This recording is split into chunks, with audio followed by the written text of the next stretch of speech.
Xiaomi Redmi Note 1 2T Pro debuts, with Dimensity 8200 and 144 Hz LCD. Xiaomi went ahead and announced its latest Redmi Note series phone in China earlier today with the Redmi Note 1 2T Pro.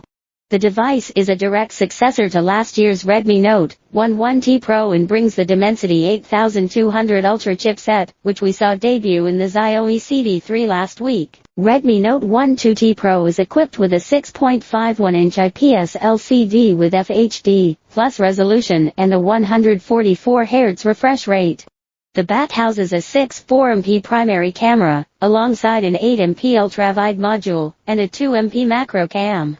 Redmi Note 1 2T Pro key specs. Note 1 2T Pro is equipped with up to 12GB LPDDR5 RAM and 512GB UFS 3.1 storage and packs a 5080 mAh battery, with 6W fast charging. It boots Android 13 with MIUI 14 on top. Redmi Note 1 2T Pro.